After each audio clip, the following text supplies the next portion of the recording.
Information discussed on Talkin Money with Jeff Tarbell is believed to be from reliable sources. However, no responsibility is assumed for inaccuracies. No statement made on this broadcast should be construed as a specific recommendation of a particular investment product. Views expressed are those of the speakers and do not necessarily represent those of CBS Radio. Use only as directed. Smiles, everyone. Smiles. And prepare yourself for... Show me the money! Ladies and gentlemen, the radio broadcast experience designed to keep your wallet in top condition. It's Talkin Money with Jeff Tarbell. Talkin Money. Talkin Money. More money, more money, more money. And now entering the studio, your guru for fiscal fitness, Jeff Tarbell. Howdy, howdy, howdy. Good morning. I'm not ready to. First of all, I can't even hear myself. Hold on a second here. Hello, You know- hello. You can't hear yourself, and you're not ready to go yet? I can hear you, but I can't hear me. Huh. Hold on. Here we go. You got to push the right button. No, I got it. Button on the left. Can you hear me there, Chris? That's weird. It's like I'm hearing myself in like 3D. It could be. I'm due for another set of headphones. That's for darn sure. It could be. That's what it is. That's what it is. That's all right. I'll make do. It could be the equipment. I'll switch them out. It could be the operator. It's like I can barely hear. And there you go. I was doing the wrong Dally Bob. I told you it was the wrong button. You got to go with the other Dealy Bob when you're doing your Dealy Bob there. That's right. And by the way, I'm not ready to go yet. I haven't settled in yet on where I'm going. I think the smell of the cookies are making me delirious. I had too many calories for breakfast. It's totally blowing my head clean off. Wait, we can't get into that just yet. We start the show in a similar manner every time, John. Do not get me off track. That's right. Sorry in the about first that. 8 seconds. I was getting excited. Wait for the next 38 seconds. How you doing? This is Talkin Money. That's John Fodorello, Jeff Tarbell. We are back in the studio again. We start every show in the same manner, although I have no clue what Chris is going to talk about today. There's absolutely no local crisis going on. I'm not sure. Maybe there's got to be some soccer or some kind of wax on, wax off reference. Soccer is always going on. Soccer is always going. Okay, what's happening there, big boy? Not much. Yesterday, I don't know if you guys remember it, but it seems like the last couple of years, everything is like a day. So yesterday was National Donut Day. It was? I missed that one.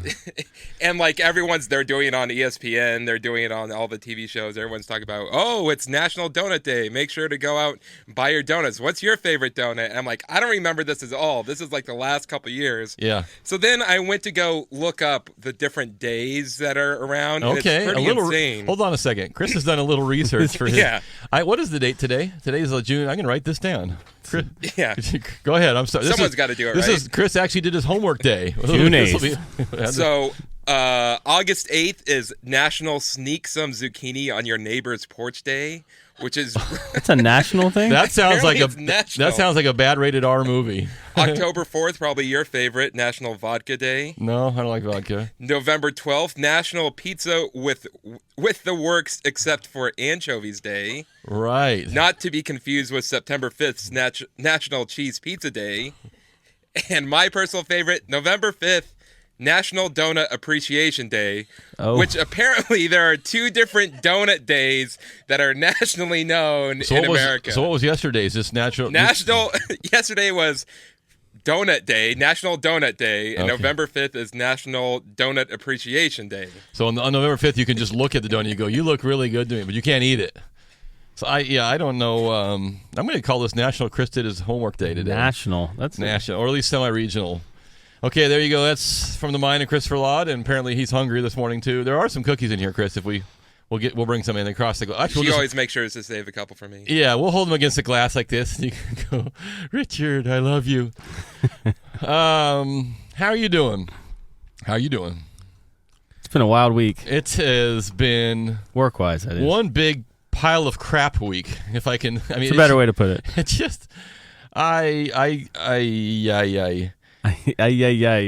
You at the end of the week, you're like, first of all, when you start drinking on Wednesday, this is a week that's going right down the tubes quick, and I can't. Sitting here before the show today with John, and I'm looking at articles, and it's like there's no rhyme or reason to what the heck is going on in the market. I mean, you just look around, and you're like, what? And God forbid if you were a borrower who happened to call us anytime in the last month at various points in the month, you would think we were on crack. Yes. I mean, if you called a month ago and you were looking for rates, you'd have been 3.5 to 3 3/4, and you'd have called 2 weeks ago, depending on whether it was before lunch or after lunch, it would have been 3.999, and then if you called yesterday in the morning, it would have been 4 1/8, and in the afternoon it would have been 4 3/8, and then by the time we were done puking in our bucket, I don't know where rates are. If you want to know where rates are, hell, someone call and tell me, because I don't know. I don't know where they are. I don't know why they are. I don't know what they should be. I don't know where they're going. That's the big question. And I don't know what the hell I'm doing. Right. And that's it. We'll see you next week, everybody. The first 5-minute show. Good times. You ever seen this happen so drastically? Yeah, I have. But generally in the past, and I have seen it happen before, and that's there's still some new people in our industry who aren't used to seeing wags, like a wild ass guess where it's getting it by the end of the day. I don't know. I mean, it's just all over the place, and at some point you have to just throw your hands in the air and say, you know what, maybe I might just go on vacation for a week and I'll come back. You all figure out what you want to do, because it's driving me. I don't know where it's going. I don't know why it's doing what it's doing theoretically, and I don't know what to tell you. And there's a sticker shock now for borrowers. I mean, there's still ads running saying rates are 2s and 3s, which there are some on kind of a short-term fixed rate mortgage, like a 5 or 7-1 ARM. But the fixed rate stuff, particularly the 30-year, I don't know where it's going. I won't be. It wouldn't shock me at all if we're not back at 5%. In the next 30 days, the way things are going, and it wouldn't shock me at all if we were back at 3.5. I mean. I just don't know. I mean, I'm hoping somewhere in the middle, but with all the technicals, who knows? I just wish it would settle down, and it doesn't necessarily. It's not gonna be 3.5 again, in my opinion. No. Probably not. It probably won't be 5 again, realistically quick. But it would be nice if it's kind of settled into a curve, and we're so used to having had months upon months upon months of virtually no rate change, that what it does to our industry, beyond the fact that it scares the hell out of people when rates are going, they were planning on 3 something and now they're looking at mid 4s or whatever, whatever they are. It also takes and puts an enormous amount of pressure on every company out there, because all this, generally we've been trolling along in a certain volume, and this is, it's whether your volume is really high or really low, or it doesn't matter, but your company's been trugging along at a certain level of pace. You get used to that pace, and if rates are relatively flat, and you get kind of a surge of purchase money, then most companies, I'm sure ours specifically, will put the purchase transactions ahead of the refinances if you get down to the goal. But you can extend a refinance rate out a little bit. The borrower doesn't really care. If it's like, hey, yeah, I'd like to get it done, but I understand if it's another week. I'm not talking about months, but I'm talking about a few more days here and there. My rate's the same. Okay, I'm fine. And I will always tell them, you know what, we had, particularly toward the end of the month, we got a lot of purchases want to get closed. Remember when you were buying your house, and there's 10 people in line waiting to get this deal done, and the refinance people they don't care. That's fine. Do what you got to do. And but boy, when rates go, you've got people that are locked at 3 3/4, and all of a sudden you look around, the market's 4 1/4, 4 1/8. The pressure now, you can't extend those without a substantial cost. So now those have got to close on time.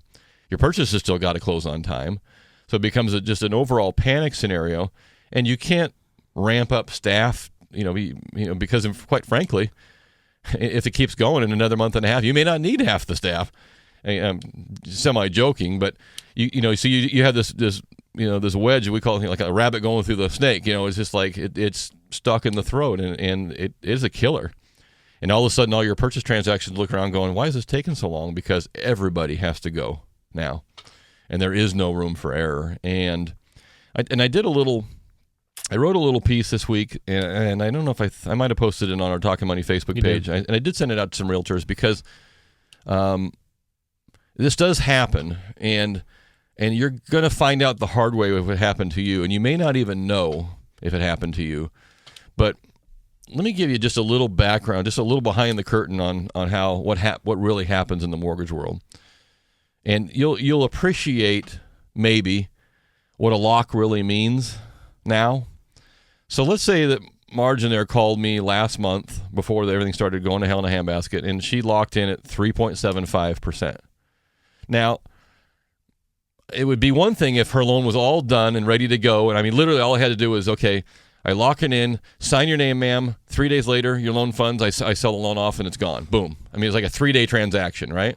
But that's not how it generally works. She comes in and says, particularly on a refinance, I'd be willing to refinance if you could give me 3.75. Otherwise, don't waste. It doesn't make any sense. Okay, ma'am. So we'll refinance you at 3.75, but I got to get an appraisal done, and I've got to get your paperwork, and I got to go through all these things. This can take me 2 weeks to a month, depending on the volume, and probably a refinance probably closer to a month. So here we are. She's tooling along. She gets us all her stuff, and we're dinking along, and we get our stuff ready to go. And boom, we wake up one day, and damn it, if rates aren't 4% or 4.1, now I've already guaranteed her a lock of 3.75. So do I call her and say, you know what? You remember when we did that 3.75 lock? I would really like to honor that, but damn it if the market hasn't turned on us. And if I have to honor your 3.75 right now, I'm going to lose some money doing that. I don't think we're going to make that decision today. Is that a lock? That's not a lock. No. That's a wish. So when borrowers call me, and I would ask the same thing. Borrowers that say, hey, if I lock and rates go down, could I relock with you? And my general answer is, yeah, as long as if rates go up, I can relock with you. Oh, well, what do you mean? Well, what I mean is, in order to get Marge Tarbell's loan locked at 3.75%, and I don't have the loan ready to go yet, let's say it's a $200,000 loan, I have to go out somewhere else, and I have to buy a security. It's called a hedge. And I've got to invest in something that if rates go up, my investment goes up. Because so not only do I have her $200,000 loan, I got about 100 of them. So I've got maybe $20 million in loans that are out there. Now all of a sudden, if everything goes, they're all locked at 3.75%, and they all come together. Here we are, June, what is today, the 8th? Okay, so yesterday, June 7th, we're ready to fund. We're funding $20 million and 3.75%, 30-year fixed today. Our office is kicking butt. We're doing great. And I fund all those loans, and I go to the market. I say, hey, here's my $20 million worth of 3.75 loans, and they give me one of these. Actually, they give me two of these. Hey. Don't want it. Beat it. We're not buying 3.75 rates today, dumbass. We're buying 4.125. What do you mean? I mean, the market's 4.125 today, fatty. And I've got all these 3.7. So what happens to me? I have a $20 million worth of mortgages at 3.75%. I might only get $18 million for them. Damn. I can't hold them. Otherwise, I made my last $20 million worth of loans. I got to get rid of them. So I get and this is just I get $18 million. I've lost $2 million making loans. I'm going to be in business for like 9 more seconds. So what I have done is I've purchased, over here on the side, I didn't tell you, but I purchased $20 million worth of a hedge, another investment. So I bought this investment, and it could be a number of things, and I bought it for whatever price, and I made $2 million on my investment over here. I lost $2 million on these loans I made, but I made $2 million on my investment. So I sell my investment, I get my $2 million in, I sell my loans, I lose $2 million, and it offsets them. It's called a hedge. And it's usually not dollar for dollar. And where I'm going is this. And this is, I've been at companies and been around companies who have done this. This is a business strategy. It is not a business strategy for our company, but it is a business strategy. So here we are, June 7th. Well, let's go back a week, June 1st. All these loans are in underwriting, and I'm looking around going, damn, I'm going to get killed if I fund these loans. I'm going to lose $2 million. I know I made $2 million over here, but I'm going to lose $2 million over here. I tell you what, John and Chris, our underwriting staff, our company is going to change our credit requirements. We will no longer approve anybody under a 760 credit score under this particular program this week. The market just isn't really accepting those. And all of a sudden, half of my $20 million in loans goes away. Oh, your loan's been declined, Mrs. Tarbell. What do you mean? Yeah, your credit score just didn't quite meet the requirement under our underwriting guidelines, and we really apologize. We do expect that will probably change in the future. We're working on that. What I could do, if you'd like, is I could put your loan on hold and see if we can do that, or I can try to maybe find another source for it. But your lock at this point in time is probably not going to be any good. It has nothing to do with the borrower. I just cut my losses by $1 million by thinning out the herd. If I own a giant internet company or a big lender, and I don't know who you are, you're not my client. We don't know each other face to face. We've never even seen each other. I'm just looking on paper saying I can make another $1 million right now by not making your loan. Does that happen? I guarantee you it happens. Maybe not on a 50% basis, maybe on some other level. It happens. I've seen it happen. Nobody would admit to it happening. And if your loan was declined, it doesn't mean it happened to you. Right. So don't get me wrong, but it is one of those things. And so the gist of my article was: do you know who owns your lender? Do you know who controls what's going on? And I contend that for me in our group, there's 11 of us that own Comstock Mortgage. Every one of us originates loans. So for us to decline loans that are in the process, we'd be shooting ourselves in the foot. We make our living doing loans, not owning the company. So there's a big difference on who you're dealing with, and you're going to find it out. You're going to find it out. Now, if someone comes to you in the next few weeks and says, "Hey, we had to extend your loan. There's going to be a small cost. You get the same rate, but there's going to be a cost differential," that is totally legit. In fact, you should be grateful and thankful that they give you that option, because generally the cost is an eighth or a quarter at most, depending on how long you're extending. And you're talking about a rate that you probably couldn't get today if you're talking about something that's in the threes, or if you had to pay for it, it'd be 3 to 4 points. So if there's an extension cost, it's because everything got jammed together and lenders are being pinched, and they're still losing money. So if an extension cost is being discussed with you, that is a legitimate expense. You should be glad you're being offered to it. I mean, maybe not glad they're extending it, but be glad you're getting the same rate. If you suddenly were declined and you were approved before and there's nothing else has changed, something may have happened in terms of the market movement. So it's a little bit of the behind the scenes, and if that's happened to you, or you think something is unfair, you want to talk about it today, that's fine. I just reset the phones there, 339-1140, 1-800-920-1140. You can text us. Looks like the text machine is up and running now, 44-1140. You want to text us as well, you can do that. We're going to have, I think we flip it around. Usually John and I do some real estate and stuff in the second hour. I think today we'll cover some of that in hour one. Hour two today, Warren Smith, former one of the owners of the River Cats, now is bringing professional soccer to our area, is going to come in studio about 10. Warren and I have been friends for quite a while. Bob Richardson from the Big Wake Weekend is going to call in. In fact, keep an eye for him right at 10 o'clock. Bob's going to call. The Big Wake Weekend was last weekend, right? Last weekend? Yes. Yeah, last weekend. Yeah. And so get some feedback from him on their thoughts for their very first attempt. And I'm sure he's got good, bad, and indifferent. If he didn't, he would be a liar. Because you cannot hold an event that big where some things went great, some things didn't go so great. And you learned a lesson. So either way, John and I both were out there and had a great time. I saw that. We'll talk to Bob about it too, about the attendance and things too. But I saw the average attendance, I think, is like 90,000 people to an event like that. Wow. Yeah. So once they get their foothold in, they get some big numbers out there. I can't even imagine that place with 90,000 people. I mean, that would have been incredible. A zoo. So we'll cover that in hour number two. Take your calls and questions today if you'd like. 339-1140, 1-800-920-1140. You can text us at 44-1140. We're going to go ahead and Johnny's got a quiz in his hand. Your choice. What was the concert coming up? Do you have it handy? It is Little Texas. Little Texas playing July 13th at Hellwig Winery.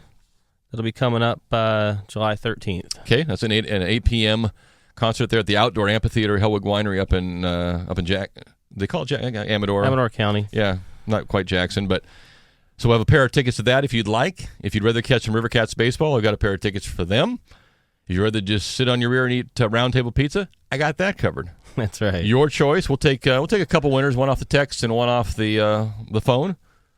All right, so we know Sacramento County, we're doing pretty good here in the region, housing-wise, but we're talking about which there's an area out there, metropolitan region, And 7 of the nation's 10 wealthiest counties are located in this region.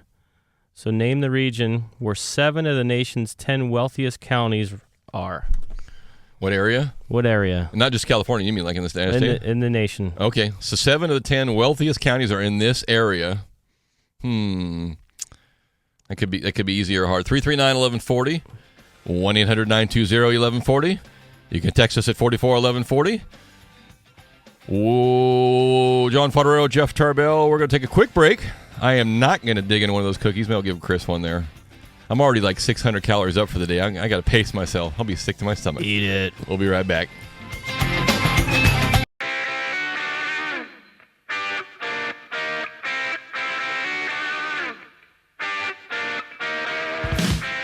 Talkin' money. And the action continues on Talkin' Money with Jeff Tarbell. That's my name. Don't wear it out. By the way, I was using our phone screener as a mere example of hypotheticalness because she has a 1 million credit score, so that would be impossible for her loan to be declined if she had a loan. But if you're going to get one. So it's touchy in there, man. She needs a cookie. We did, and they did, Martin was his name. So we dropped, Martin, who? I can't hear. Yeah, Martin. So Martin, we dropped you by accident there. I know he called in and we were switching over. So if we dropped you, call back if you'd like, 339-1140, 1-800-920-1140. Got a couple phone lines open if you want to jump in. We'll get to a few in just a minute here. Off the text line, it looks like it's now fired up and working, but I'm not seeing any correct answers to your quiz questions. So was it 7 counties? Yes. So 7 counties are 7 of the nation's 10 wealthiest counties located in which metropolitan region? I could think of like Orange County would probably be one of them, but these all 7 are all grouped together. That's correct. I don't think there's 7 in California, so probably somewhere back east-ish. Correct. Florida-ish down there. Maybe I've moved. Not ish. Florida. You got a winner on the phone line? Okay, you got a winner, yeah. So what was? I would have guessed Florida. I would have guessed everybody moved their money down to Washington, D.C. Oh, this is a place where there's a few extra dollars rolling around. Okay. And interesting enough, the Fashion for Paws event, I know you watched that on TV probably. Uh-huh. But attendees paid a minimum $5,000 each to walk their dogs dressed in tutus and tuxedos down a runway. I walk my dog that way around the neighborhood every night. Do you scratch a check for $5,000? But I'm wearing the tutu, which is a little different. So, they have to pay $5,000 to do that? That is correct. Oh, no, people just throw stuff at me. So that's, there's a little bit of money in Washington, D.C. Yeah, a lot of Aston Martins rolling around there. And guess whose money that might be back there? Raise your hand if you're... government? Yeah, I thought the sequester was going to kill off all this extra money? Elaborate spending, so I don't know. Let's get to the phones here. We have some people patiently holding. Janie, welcome to Talkin' Money. How you doing? I'm well. How are you? Good. Good morning. Good. I have a question regards HARP loans. Mm-hmm. I recently, and my husband, applied for a HARP loan. And in the past, both of us had a bankruptcy. My husband's was business, mine was personal. But that's been like 7 years ago. Everything's groovy. And we discovered that HARP loans are a checkbox situation. Even though they say, oh, your bankruptcy doesn't matter. If you did not reaffirm your mortgage, they will not process your paperwork. And it makes no sense if you're going to refinance your loan, why you would go back, reaffirm a loan that you're getting rid of. No attorney would tell you absolutely, go through the rigmarole of opening up your bankruptcy case, get a judge to approve it, reaffirm your loan, and then refinance it. Is there anybody out there that works with people who have made one financial boo-boo and from henceforward paid all their bills, have great credit scores, long-term employment, own a business? Can you help me with that? Because that just was kind of crazy making to me. Yeah, so that's a very good point. So it's not a matter of someone checking a box and saying you had a bankruptcy. The bankruptcy doesn't have anything to do with it. What happened? Reaffirmation of the mortgage right. that shut us down, and it's like, what? Well, they've been offered to us. The problem is your mortgage now doesn't show up on your credit report. So there's no exactly. Yeah, so there's no the HARP program, which is either Fannie Mae or Freddie Mac owned mortgages. Yep. Is an automated underwriting program. So the HARP program goes in, it looks at your credit report, it identifies the mortgage as a Fannie or Freddie loan, but you don't have one on your credit report for it to identify. It doesn't have any kind of a history, and the bank hasn't been reporting it, so it doesn't know what to do. So it can't. There's no mortgage history being reported, and that's the problem. Is it doesn't know whether you're current or not current. It doesn't. In fact, it doesn't even know you have a loan because it doesn't show up anywhere. And so it's not as simple as someone just looking at it and saying, "Oh, well, Janie had a bankruptcy. She's a bad person." It has nothing to do with that. It just has the fact that there's the automated system goes in there and says, "Well, Janie doesn't have a mortgage," and so we don't know what to do. Now, I had the same case last month. And my client was trying to get actually was getting statements from the lender still. So we tried to get the credit bureau to put it on the credit report so we could run the automated. And as the borrower was calling, and I don't remember if it was Chase or who it was, it doesn't matter. The borrower was calling the lender saying, "Hey, I need you to work with me, and I need to get this on my credit report." The lender just said, "Well, what are you trying to do?" And he said, "Well, I'm trying to do the HARP refi," and the lender just did it for him. So I lost the deal, but they got it done. So your only choice may be to go back to your existing servicer if they do HARP and see if they'll do it. Have you tried that? Yeah, that's where all of this came to light. We have Wells Fargo. Okay. And they're absolutely pedantic about this. It's like, no, you didn't reaffirm it. No, we won't put it on your credit report. No, we won't do the HARP. Too bad, so sad. Here's your paperwork. Go away.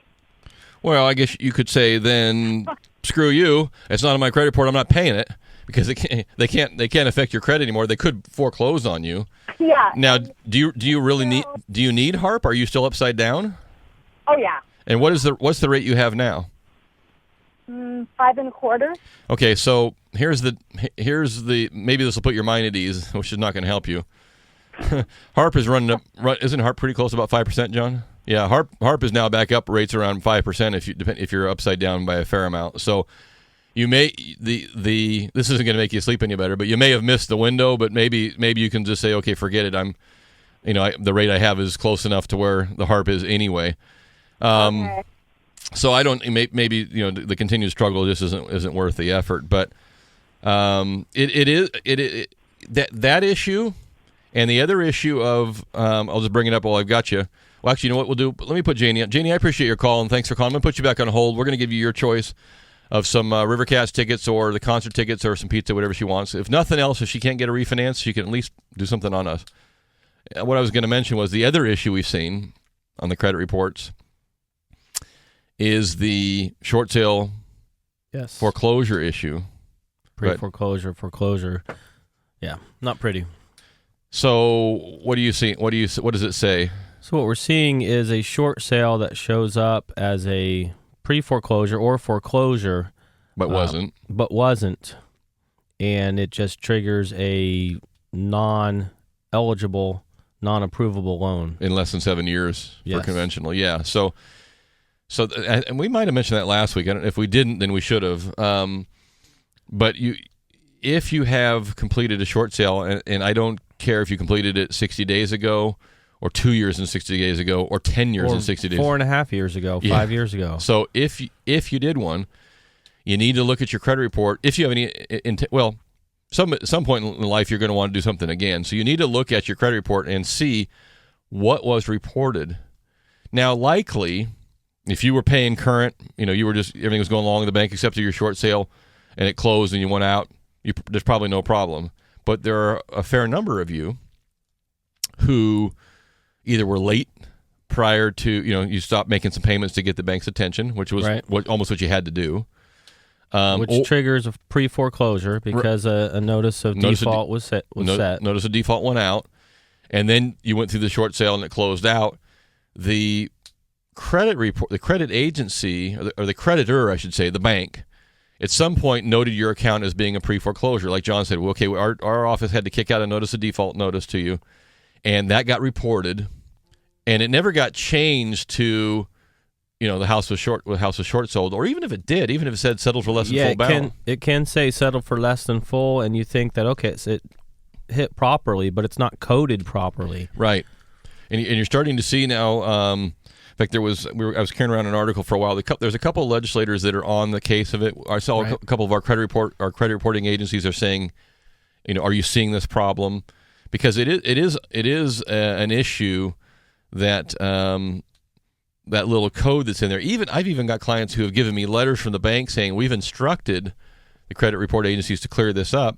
And like I said, if you are on it early, you just found out and you've got a year anyway before you're going to be buying anything, no problem. Get the letters, get going, all the bureaus, get working on it. You'll have it cleared up. What happens is generally you assume that, that, hey, I was a short sale. I got the paper. It says short sale. And you come in and the thing is coded wrong. And your only option then after the 3 years is to go FHA. FHA will allow you in 3 years and conventional is 7. So you're kind of stuck. Yeah, a lot of what we're seeing is FHA that has equity now wants to do a conventional loan, and because they have a 20% equity position, and now we're getting a non-approval. And unfortunately, same thing we're talking about with locks. Client says, "Well, I want a lock." Well, we can't because we don't have an approvable loan. It might take you 3 months to get this fixed with the bureaus. Yeah. So definitely take a hard look at it if you've had that in the past. Yep. So I appreciate that was a good call, and it is frustrating, but I think that if you're going through a bankruptcy and you have full intention of keeping the house, you have to let your attorney know, I don't want the house included. I mean, and the banks do what's easiest for them. You send a notice saying I'm in bankruptcy, fine, boom, your account's shut. I mean, just by law, we can't contact you anymore, and so screw it, we're not gonna. And even when the thing's done, we're not gonna. Yeah. I mean, why? Well, and here's what happens on another one. We had this yesterday where a client has a late within the last 6 months and called a big bank to have it cleared up because he was in Russia working, et cetera, and somehow payment was a couple days late. They dinged his credit report, so he went back, called, kind of pleaded with them. They said, no, we're not going to do anything. The late stuck there. We reran credit. Hey, credit scores went up a lot. Well, guess why? The account was put into dispute. Yeah. So all that means is it's not happy days. We're not moving forward. All that means is that account now is just like the bankruptcy. It's gone. It's just like a ghost. Yeah, it's out of the scoring model. Right. So, but we know it's in dispute, still sitting there, yeah. And it's still sitting there, which doesn't change the approvals. So, yeah. Yeah. So your score is not the only. Yeah, and honestly, I've made that same mistake too. You pull the credit report up, you look at this credit score. The credit score is the first 3 line items. You're like, oh, great scores. You don't roll down to realize that the accounts that should be dragging them down are disputed.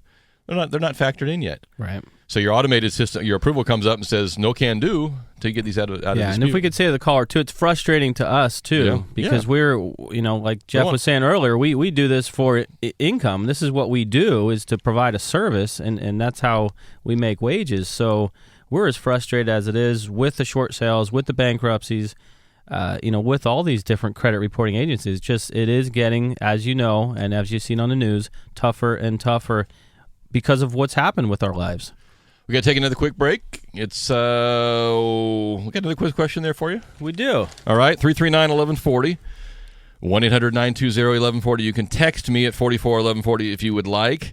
Again, we did not give away our first pair of tickets to the concert at Hellwig. This is July 13th. And Little Texas will be playing. Little Texas? Little Texas. 4 young gentlemen with long hair. Okay. I'm sure they're really good, actually. Hellwig only brings up good bands. I mean, that's a fact. So right.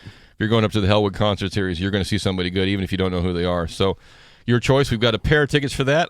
Or a pair of tickets to the River Cats, or some artisan flatbread pizza from our friends at Round Table Pizza. If right. You can So get since we're talking about concerts, yeah, that'll be part of our quiz question here. Which band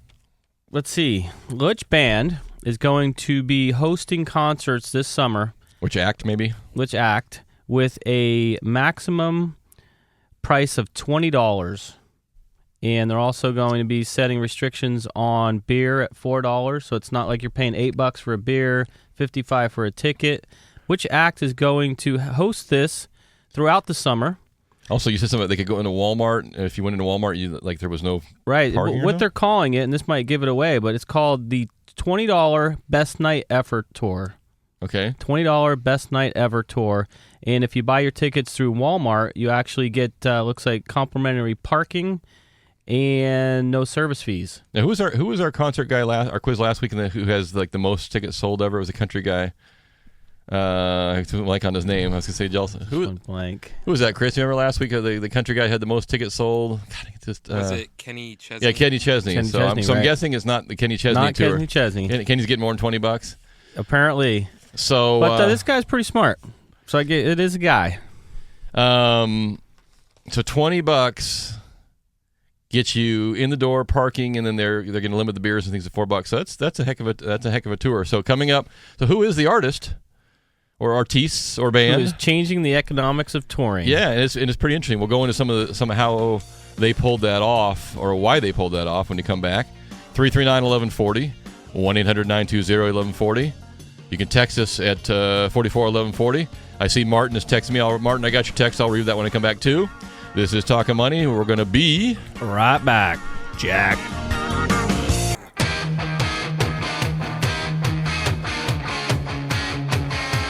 Talkin' money, talkin' money. Well, alrighty then. We're back to Talkin' Money with Jeff Tarbell.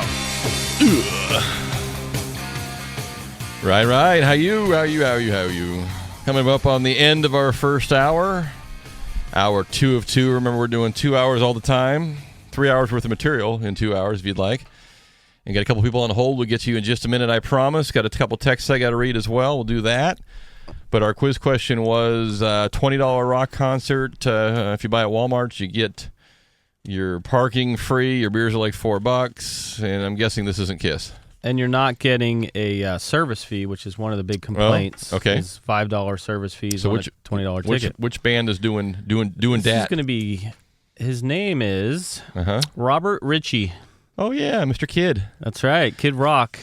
He is starting his own Kid Rock Economics. Okay. So he's basically throwing it out there, saying, I have an ego, and I'd rather play for a full house versus. Partially filled people paying $100. Paying $100, and he just thinks that it's a great way to share what he's doing after, 20-some years. So the $20 Best Night Ever Tour coming locally. So I think I read part of that where, so basically he agreed to waive his guarantee fee, right? So That's correct. So he's basically just going to split with is it Live Nation? Is that who he's? Live Nation, right? Yeah. So they'll just whatever they get, he'll get a part. They'll get a part, and if they win, they win. They lose, they lose. I bet he comes out ahead. Yeah, it wasn't a simple thing. Apparently, it took about 2 years for him to get this agreement with them. It's not like everybody's going to go out there and say, "Yeah, I'll go and do this." He's used to getting about $250,000 to $350,000. So per night, $250,000 to $350,000 just for a show. Yeah. So he's going out on a limb to throw it out there, and he states how he's always got to prove himself, and this is something he wants to do and give back. So there you go, Kid Rock Economics. Yeah. So catch Kid Rock. You can go into Walmart and pick up your tickets when they come into town. I also wanted to share the opening acts. Yes. Kool and the Gang. Yep. Uncle Kracker and ZZ Top. One or all of the three. All for $20. That's a deal. So the Cracker's only getting about 8 cents on that deal. That's right. Yeah. Speaking of Walmart, just as an obscure side note, Walmart's 2012 reported income. Anybody want to take a guess how much they grossed? How about just shy of $500 billion? As profit? No, this is gross sales. Yeah.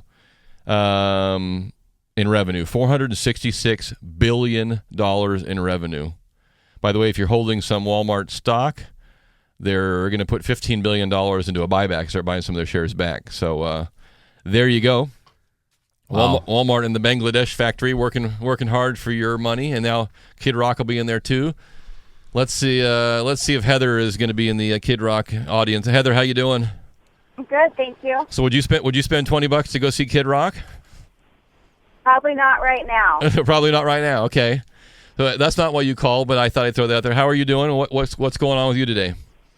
Well, my husband and I are actually in the process of trying to fix our credit score and recover from a couple foreclosures so we can get ourselves to purchase another home. Okay. So we're just trying to figure out what we need to do financially that we will be able to do that. So you already had a foreclosure? We had a foreclosure in 2008 from...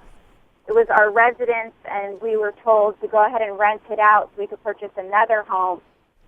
So we did that, and unfortunately, we weren't able to rent it. So we lost that first home in 2008, and then due to a job relocation, we were unable to sell the second home, and they finally foreclosed on us in 2011. Okay, so under a true foreclosure, you have a couple things going on. You have 3-year waiting period from the last one for the FHA program as it stands today. You have 7 years if you want to go back to conventional, so that's probably not realistic. So you're probably looking at a minimum of 2014.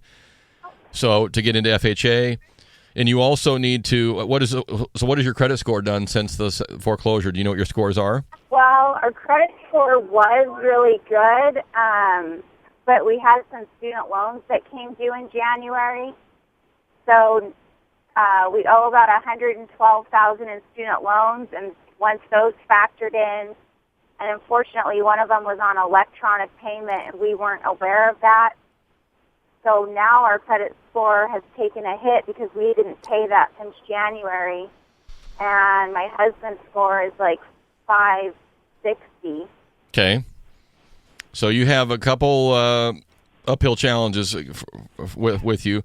So you're now looking at, well, first off, quite honestly, maybe a house shouldn't be your number one concern as far as buying a house. Maybe there's other financial things to get in order, but you've got to get your scores up. And here's the rub. FHA is a federal government program. What happens, John, when you are delinquent on another federal government program, which is the student loan program?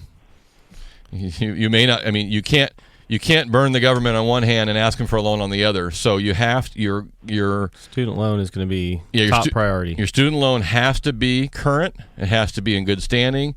The government tracks us not only by our Verizon telephones, apparently, and by which way we vote and who we contribute to. They also track us by our what's called the CAIVR number, or CAIVR, which is your tracking of government loans. And so if you have a late student loan on one program, it will keep you out of getting other government loans across the board. So you got to make sure, under all circumstances, that you keep your credit good and keep that in order. Okay. So that's got to be your very first item of contention, is to keep that in order, and then secondly, you got to get your scores up around the 640 mark to be looking at a house again. So you've got some time because it's going to be 2014 to do that, but you got to get on it. On time, consistent payments, because since that loan is current, we paid it and it's current, and we're not late on anything else. So with consistent on-time payments, do you think by 2014 our credit will be back up again? Yeah, I think that will help. The other thing you can look at for you and for anybody when it comes to credit scores is, look at the balance of revolving type debts that you have and the limit. So, for example, if you're carrying a credit card that has I'm just going to use a round number, a $10,000 limit, and you're over 50%, you're over $5,000 on the card.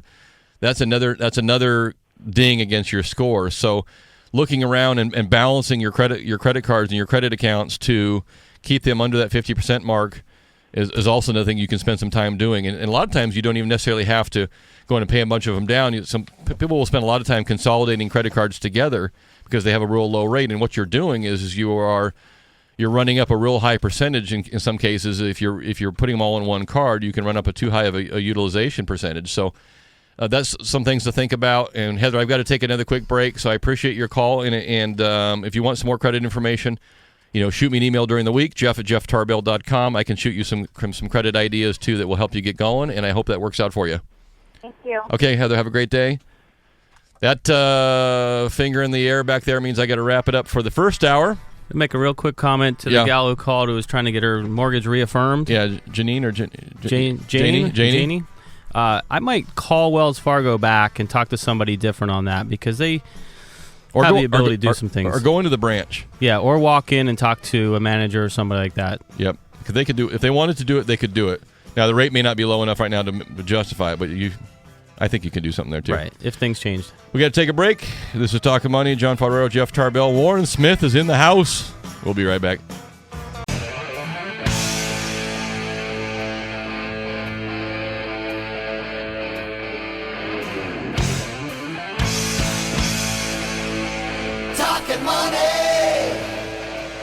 And we're back.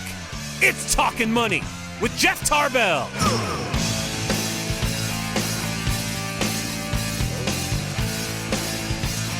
Right. Got to push the right button there, moron. Don't leave me in charge of buttons. Okay, Bob's calling in, so we'll check with him in a little bit too. How you doing? Hour 2 of 2. This is Talkin' Money. Jeff Tarbell, John Ferrero. Warren Smith has joined us in the studio. Hold on a second, Warren. This is embarrassing. My thing won't hold up. Once does twice now. You've come in front of me, and I can't keep it up there. So there we go. Let's try. How are you doing? I'm great. Thank you, Jeff and John, for the chance to be here today. Yeah, so we're going to, Warren's going to stay for the whole hour, so we're going to jump in and around a bunch of things. But if Warren's name sounds familiar, you guys were probably arrested at the same time, so you can do a little time. That sounds familiar. Also, Warren had a little dealing, little local baseball team called the River Cats, and we'll cover that. And now there's going to be some soccer in your life, and you're busy. We are. Yeah, you're busy. So we're going to cover that. I promised Bob Richardson I'd hold for him. He's going to call. Bob did the big wake weekend. But did we have a question before we went to the break or no? No. I did get a couple texts. I'll read those real quick if we have just a moment. 441140 is the text number if you want to do that. And if you want to get us on the phone today, 339-1140, 1-800-920-1140. Off the text line from the 916, Martin.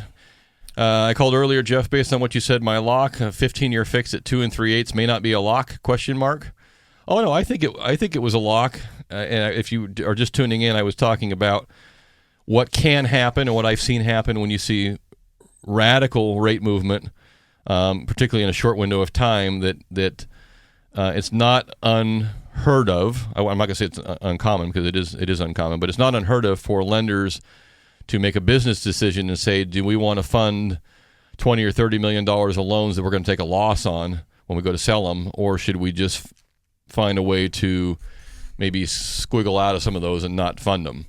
But I believe, the 15-year fix does not nearly have the volatility that a 30-year fix does. But if you have a 15-year fix at 2 3/8, that's a hell of a deal.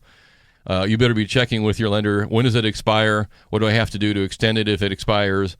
And keep that, because that is still out of market. I mean, that's 2 3/8 almost sounds.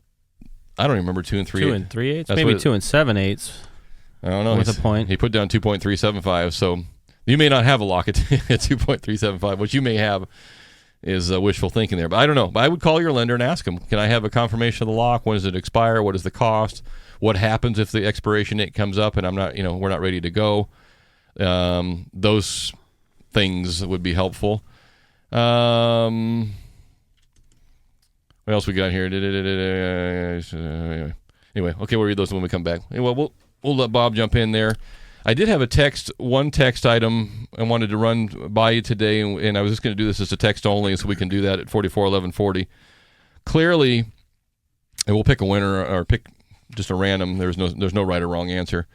Clearly, the IRS lately has not been having the greatest publicity in their dealings with the general public, and I'm looking at a group of line dancers from the IRS at a $50 million conference learning how to line dance and sing for the IRS, and I'm sure that helps my returns flow right on through. Another article here in the paper says the IRS, now they're able to target all the way back to targeting Tea Party groups that came out of Washington, D.C., directive, maybe not necessarily just out of Cincinnati. So it's getting worse, not better for them. My question is not that. My question is this. If we were to abolish the IRS entirely, what I like to call the world's greatest dream, and we go to a flat tax proposal, I'm not asking you whether you agree or you don't agree. Let's say that were to happen today, and we'll take some text answers at 441140. What is the number? What is the flat tax number that is fair for everybody? And let's just assume for the moment that there's one number, because there probably would be an A and a B number. But for the moment, let's assume there's one percentage number that we all have to live to. You could be a billionaire like Warren Smith, or you could be a peon like me. The same number goes across the board. What is that number? You guys want to jump in? What do you have a number in mind? What you think would be? I mean, 15 seems to be the one that you hear a lot about. And maybe that's just because like Steve Forbes, that was kind of his proposal, and he was running for president for a while. So 15 is one that you hear a lot. But I'm not sure that's the right number. What you got an idea? What do you think? 18 to 20%. So it doesn't matter whether you're $6 an hour and you make $6,000 for the whole year, or you make $6,000 a minute. 18 to 20%, but I don't want to pay it. You're already paying. How's that? You're already paying more than that, probably. I know, but I'm just saying, if I had to choose, it'd be 18 to 20, but 18. still I wouldn't want to pay it. Okay.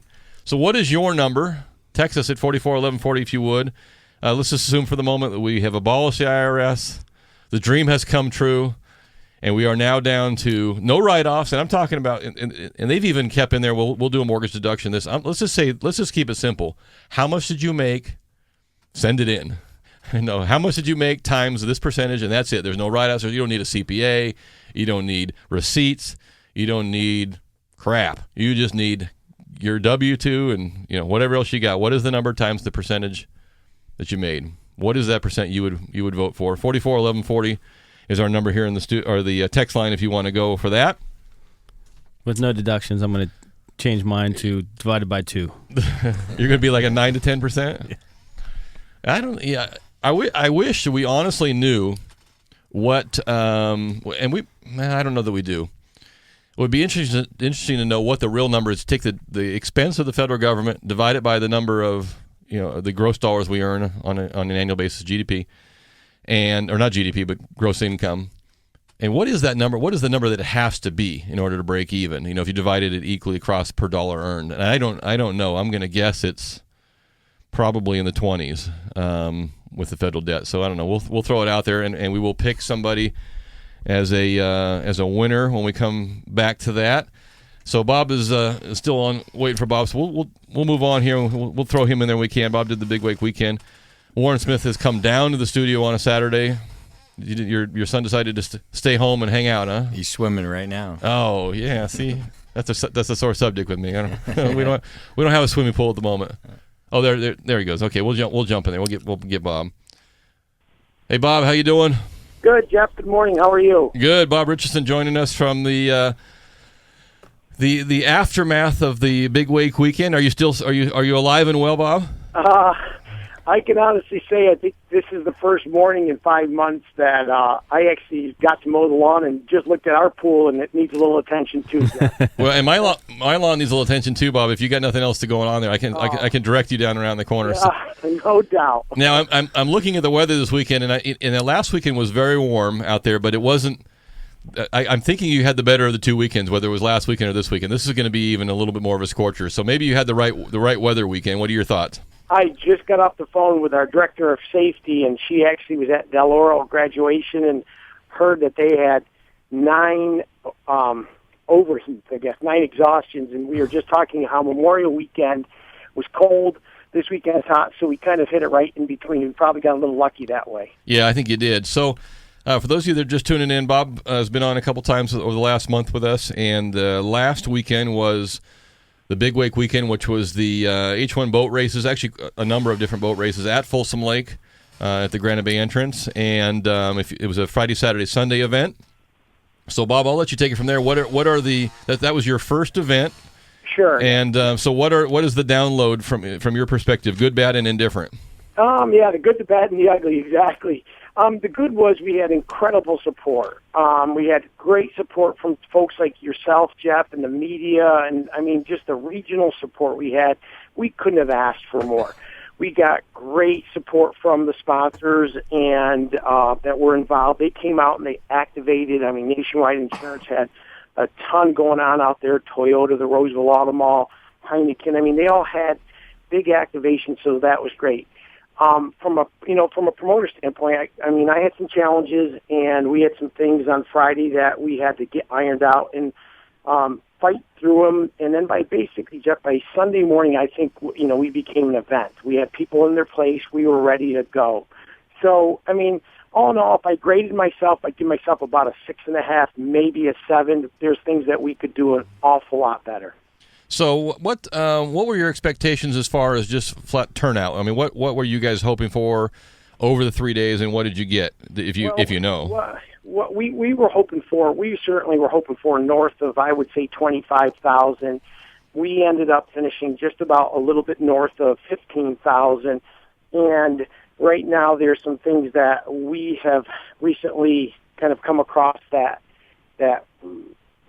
for lack of a better term, that we're pursuing and that we're looking into. There were some things that went wrong in a particular part of the event weekend, which we felt made a significant impact on the gate. Okay, so people sneaking around the gate maybe or something. No, not so bad there. Honestly, we did pretty good there. We had great, the Parks Department provided, really good security there. We had horse trail. It really wasn't that. It was actually something more along the lines of infrastructure, and I'm quite honestly, I'm not at liberty to talk about it right now. No problem. Hey, Bob, if I can jump in, this is John here. Hey, John. Honestly, being out there for each of the days, actually I was there for 4 days, but I agree, your support was incredible. I mean, Toyota, Nationwide, even the small vendors out there, I thought that was really, and I think that's a good basis for what you were holding out there. So I think it was phenomenal. Well, every 95% of the feedback has been great, and not only that, it's been constructive. So we didn't do things right, and again, we had challenges, but the feedback that we're getting is really constructive, and that's actually from a standpoint of from the promotion standpoint. Sure, there's some people that are real upset with myself, quite honestly, and I'll shoulder that because I know I made some mistakes.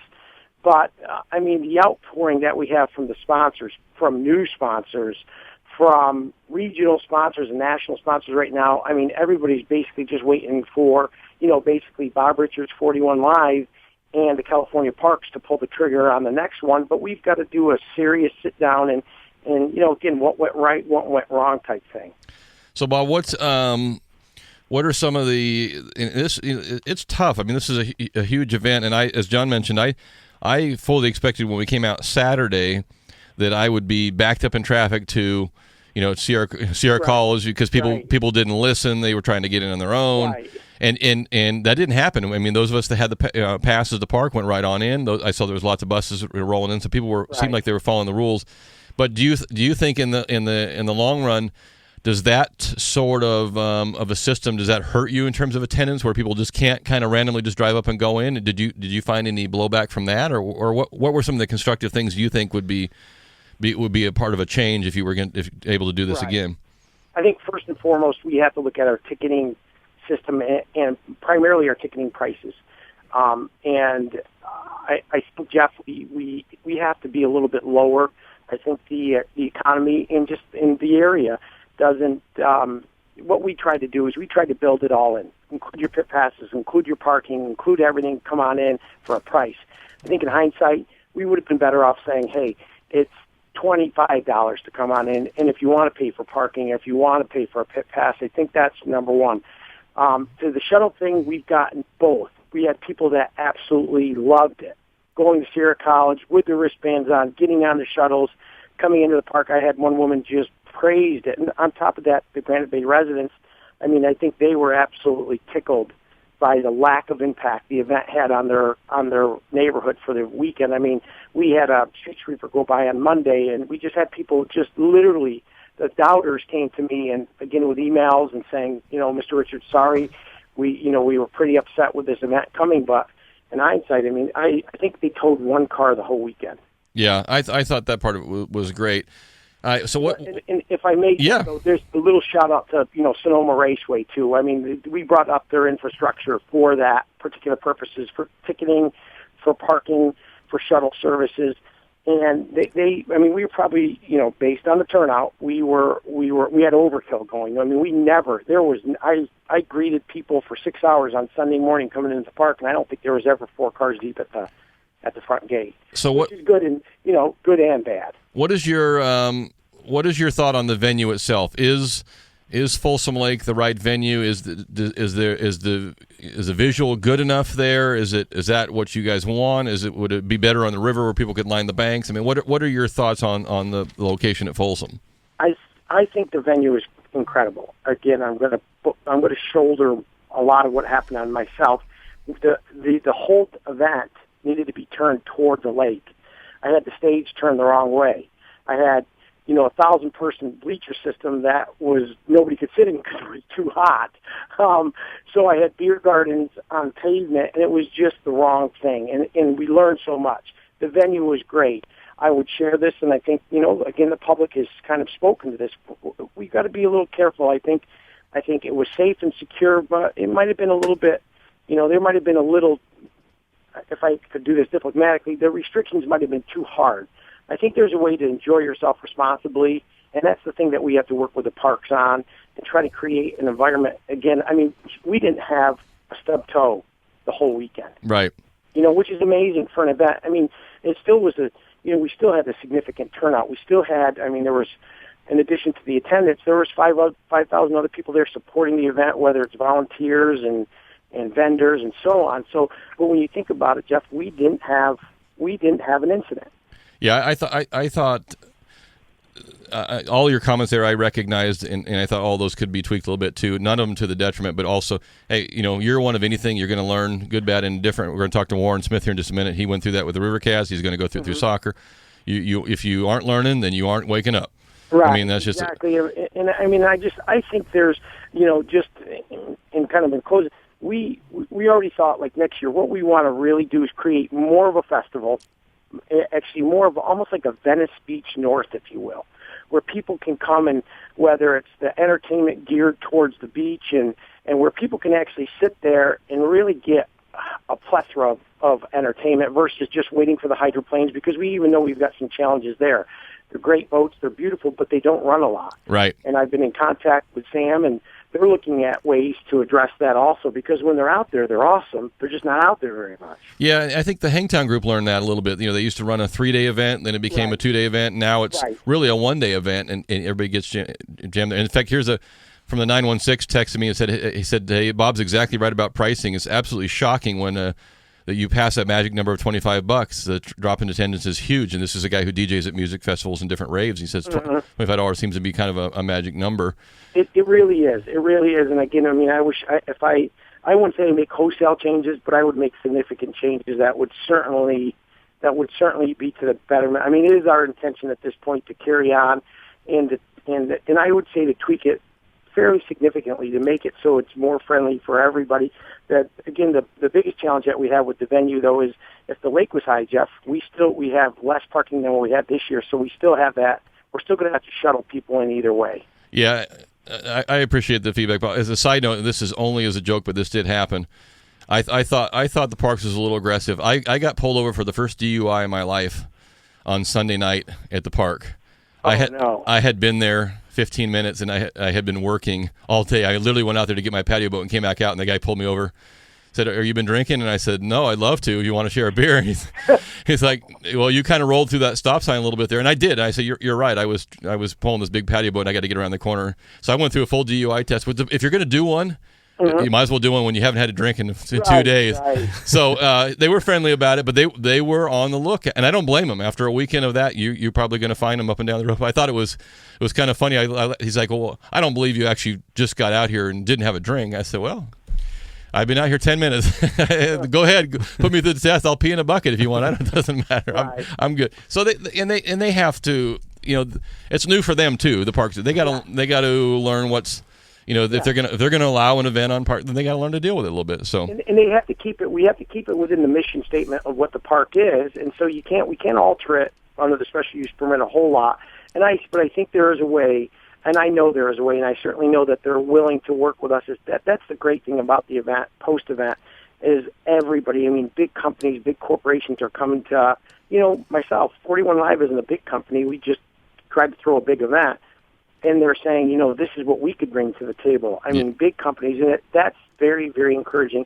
And I think, again, it was a learning experience for the parks. The last thing we wanted to do, I mean, pardon the praise here, but was to have a drunk fest out there. Right. And we didn't. No, you didn't. You did not. So, I mean, and if you noticed, I think if you looked at the demographic, there were a lot of families. Yeah. Yeah. There were a lot of families out there, and quite honestly, I think the people that got to stick their toes in the water and put their easy-ups on the beach, those are the folks that really had the best seat in the house.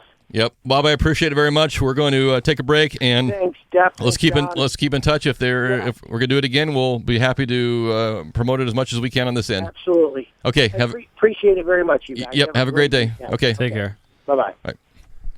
We're going to take a quick break. This is Talkin' Money. When we come back, we're going to talk to Warren Smith. Warren was one of the original, if not the original, River Cat founders. Is that right? And getting into I got your microphone out there. One second there. Getting into soccer now. We're going to bring some key soccer events out to the arena. All kinds of things. We'll cover it when we come back. Right back. I could almost talk too when we come right back. 339-1140, 1-800-920-1140. You can text us at 441140. This is Talkin' Money. We'll be right back.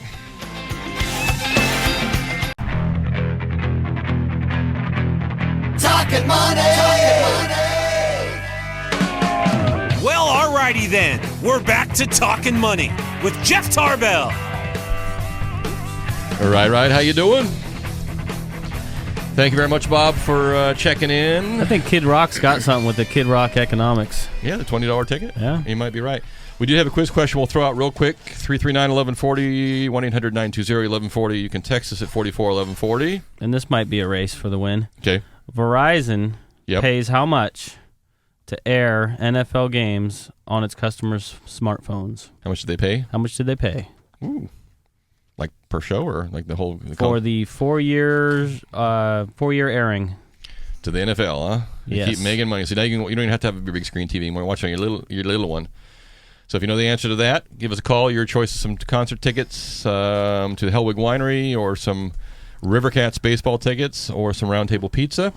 Off our text line at 441140. Martin texting in again. Martin, I'm not going to read the name of the lender you're dealing with, but that is exactly one of the lenders I was referring to when I said be careful about your lock disappearing quickly, and that was one of them I had in mind. So that's all I'll say. But that was almost a dead example of who I was thinking of will do exactly what I mentioned early on, which is your lock just magically disappears, or for some reason they just can't quite close it on time, and it has to go on. So careful. Warren Smith has come all the way down on a Saturday from his $1 billion ranch in the... You identified me wrong. You got the wrong guy. I was thinking of Bill Gates. I apologize, Warren. Warren, as I mentioned, I actually met Warren way back in the early River Cats days, and John Janulius, and yeah, absolutely, all the fun times. Yeah. So, what was your original role with River Cats?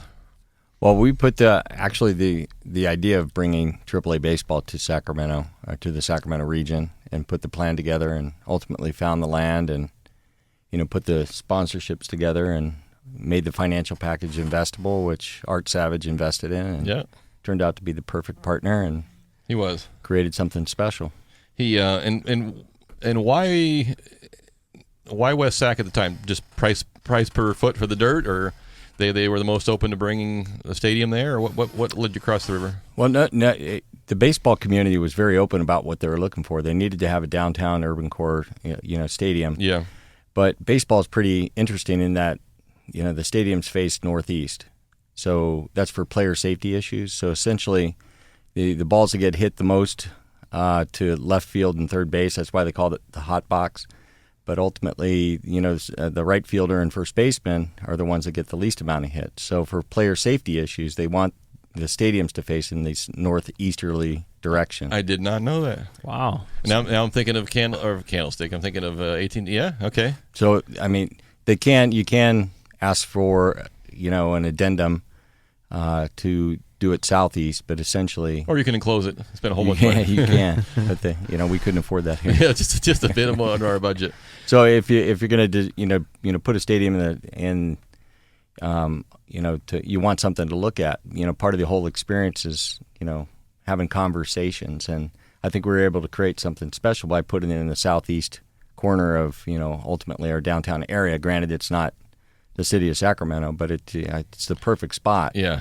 Because you have that skyline, the budding skyline that people can, often just look out and say, "Hey, isn't this great?" Yeah, it is cool. Yeah, and am I right or wrong? Was that stadium designed to be increased in size? Like if a major league team said, "Hey, we're coming there," you could add another level to it, and would that work? Is that a fallacy or is that true? Well, it's partially true and partially not. We put some infrastructure in that could scale.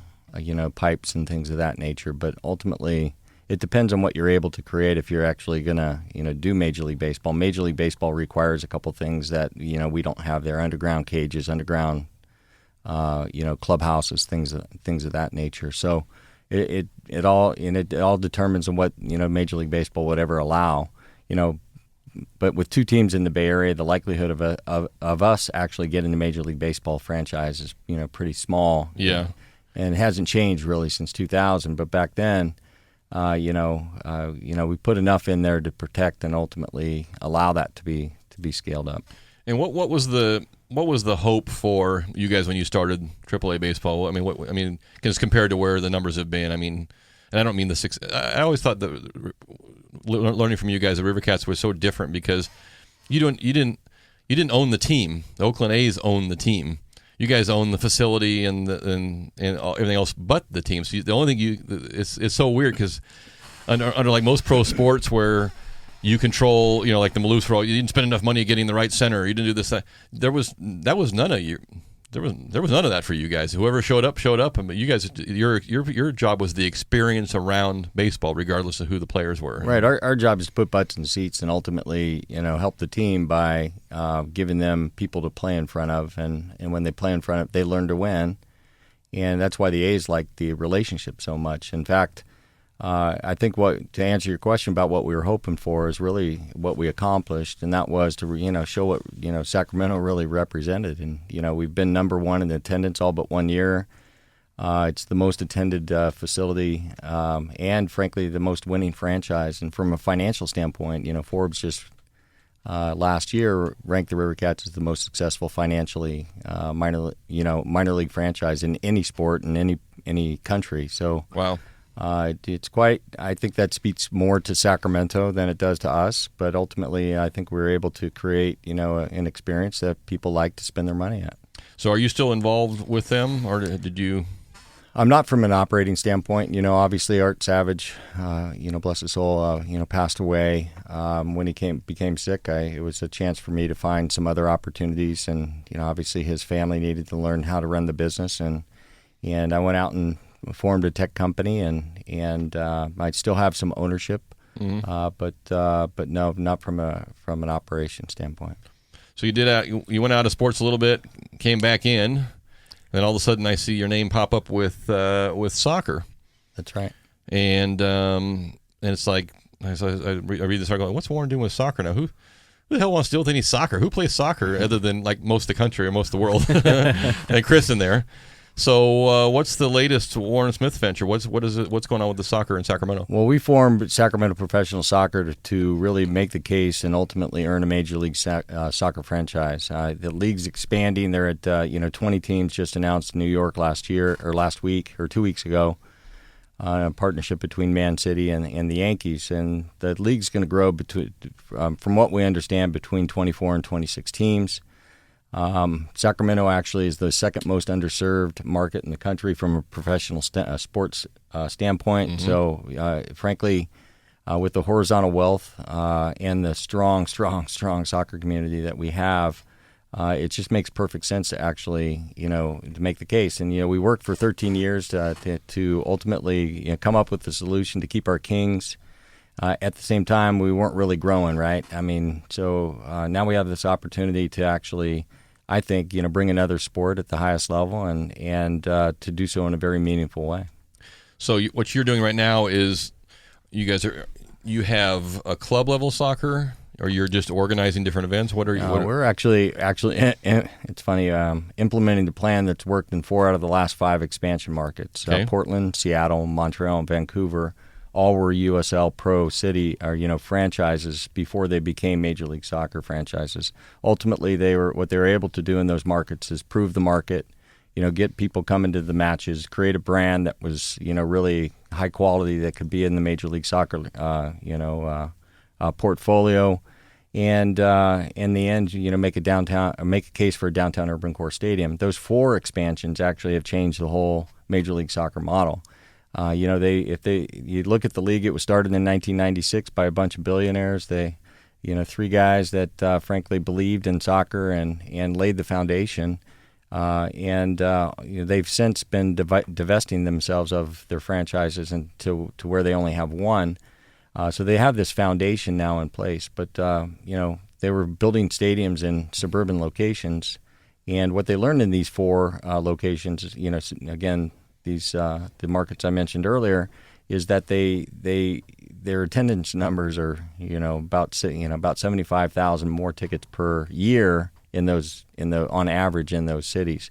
So we have this opportunity, I think, to actually, take momentum forward, to enjoy the fact that we have this new entertainment facility for the Kings, but at the same time add something else so that actually makes the community even stronger. So what are the events you have planned in order to start? You have to, like you said, you got to start proving yourself. We have a market or we don't. Yep. We prove we have a market in AAA baseball. In fact, we are the number 1 market in AAA baseball. We are. We proven over many, many years in Sacramento that in the NBA we can and have been number 1 in terms of supporting that. So it's not like you're going into something blind. We've done it. Sure. So where do you go from here now? Well, we've acquired a USL Pro franchise, so we're going to start playing April in 2014. And what are they called?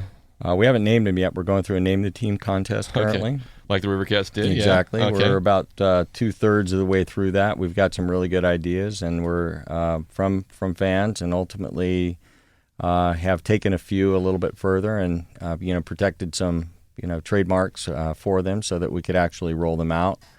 But I think next week we're actually rolling those out to see and get feedback from the community. Ultimately, it's their team, so they need to be involved in naming it. So now, would this be the equivalent of a River Cats to baseball? So this would be equivalent of a AAA type of a? It is. I'm sorry to interrupt you. Essentially, it's a minor league type of franchise. Although soccer's got a different structure. It's FIFA is the international body that oversees all of soccer, professional and amateur.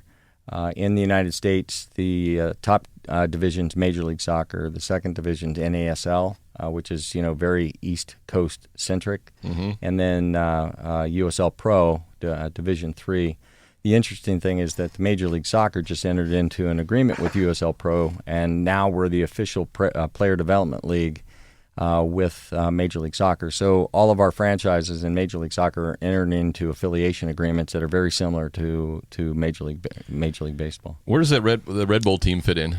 Doesn't Red Bull have their own soccer team? They do in New York. They're very successful. In fact, they wouldn't have added the second team in New York if they weren't successful. Chris, we got to take a break in there. How are we doing? Yeah, let's do that. When we come back, let's talk about some of the events you have planned coming up. Sure.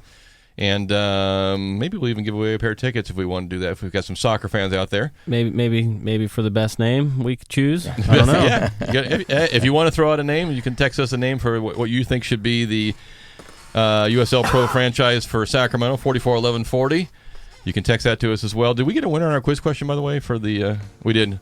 So how much is Verizon paying for the NFL, speaking of sports? $1 billion to broadcast on your telephone. On your telephone, because it is the next best thing. There you go. So Verizon's coughing up $1 billion besides coughing up your personal information.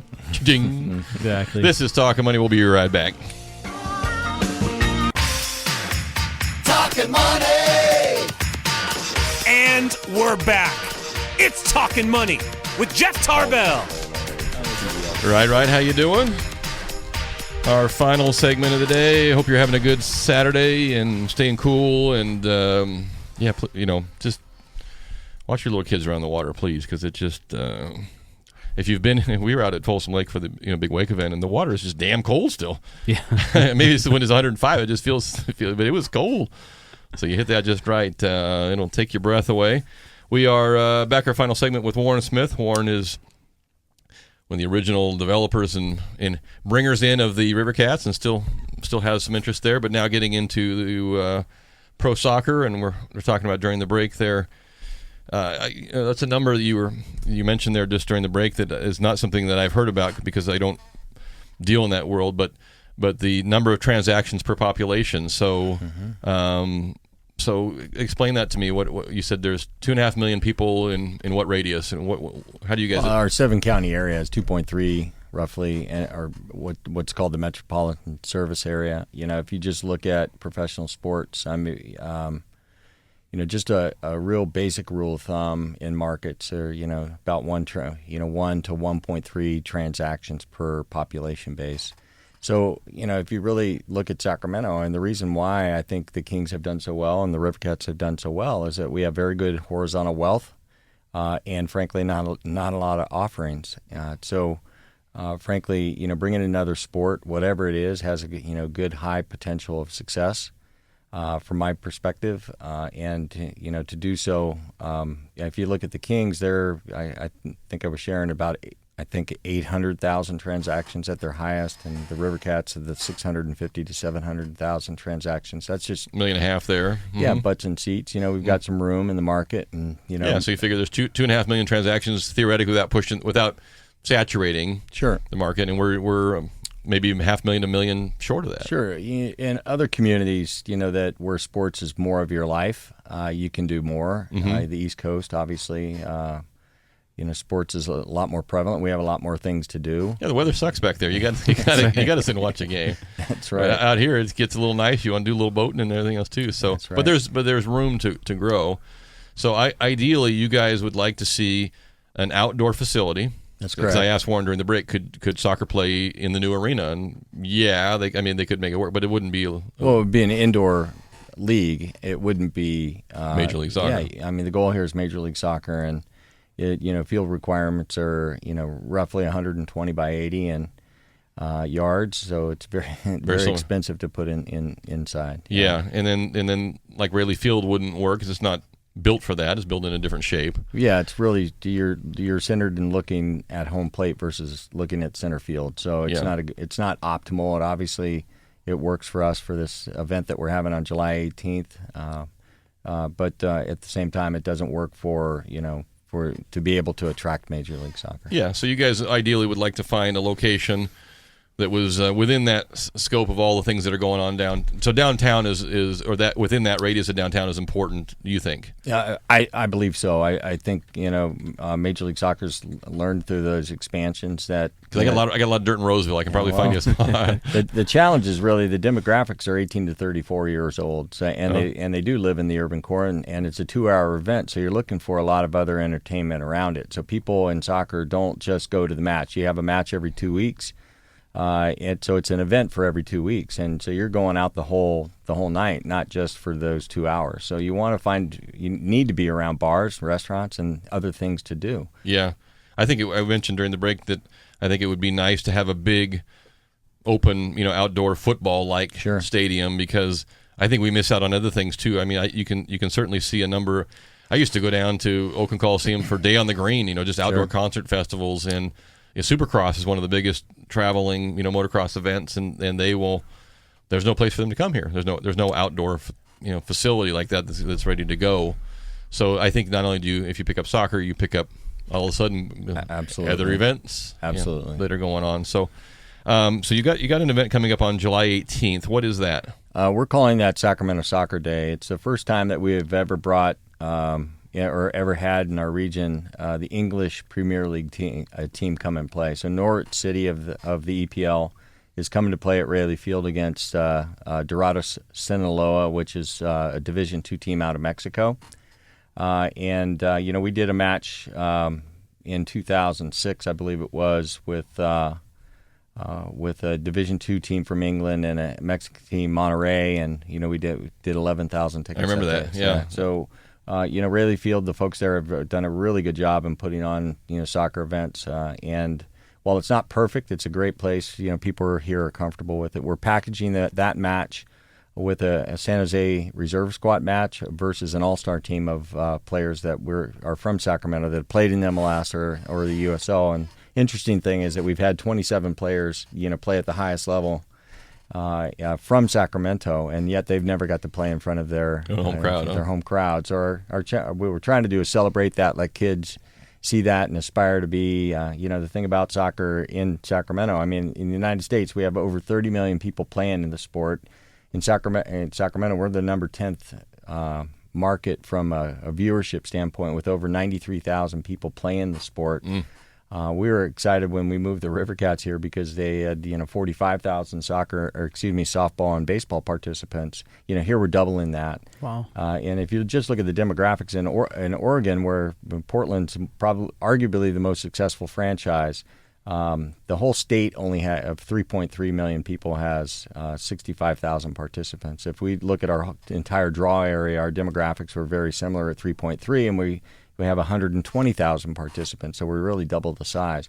So all indicators are such that this has got a high chance for success, and so we're very excited to actually be representing the Sacramento market and ultimately hopefully making the case to Major League Soccer that this is a place that they need to locate a franchise.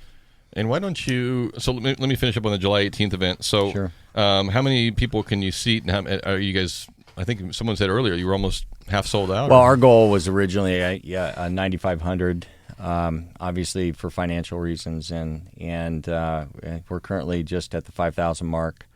I think 5,200, and so we wanted to get to that mark by the end of this month. So we're way ahead of schedule. That again just proves the market's ready for it from our perspective. So it can fit up to 14,000 at Raley Field, but anything above 9,500 for us is a bonus. And what is it? What is a soccer match? What does it cost for an event? The average, it depends on your ticket. So average $25. The magic $25 number again. People can go to Ticketmaster or go to the Raley Field box office and order their tickets. And it's very important because the family markets are key. That you actually understand pricing. And so we've tried to price this in a manner that ultimately we can get people here. So this is our soccer fan there behind you texted me or sent me a note here. So everything goes to plan. Mm-hmm. How long before Sacramento gets a Major League Soccer team? Well, it's a 1, 3, and 5 year strategy for us. One, roll out the brand next year. Play at Hugh Stadium and at Sac City College. Hopefully get 6,750 people into the matches. If we reach those marks, we're one of the top tier teams in the USL. Continue to make the case to Major League Soccer in 3 years, be able to acquire a franchise in Major League Soccer, and which will require a stadium plan, ownership plan, and things of that nature. But and then in 5 years, open the new facility. It's very aggressive. It took those 4 cities, 10 years to accomplish that goal. But there's some things that are happening in Major League Soccer where ultimately Sacramento can get to the top of the list. Well, hopefully we'll get Kevin Johnson and Daryl Steinberg behind soccer like they were behind basketball. Well, they're already. I mean, Kevin cares deeply about this community, and he doesn't want to just stop there. And he's been on the phone with MLS with us, and ultimately we're gonna accomplish this. Sacramento's too strong of a market not to actually have a second professional Major League franchise. There you go, soccer fans. If you want Major League Soccer in Sacramento, you can start by showing your support July 18th out at Raley Field. And you can find tickets at the Raley Field box office. You can find tickets at Ticketmaster. Warren, that music means I got to wrap it up and get out of here. So I cannot thank you enough for coming down. Good to see you again. Good seeing you, Jeff and John. Thank you both. I really appreciate it. As we approach the July 18th event, I'll wrangle a few tickets out of Warren. We'll give some tickets away over the next few weeks, too, so we'll do that. That music means we got to go. You can catch us on Facebook during the week. My name's Jeff Tarbell. That's John Fodorero. We'll catch up with you next week, and everybody, aloha. Talkin' money.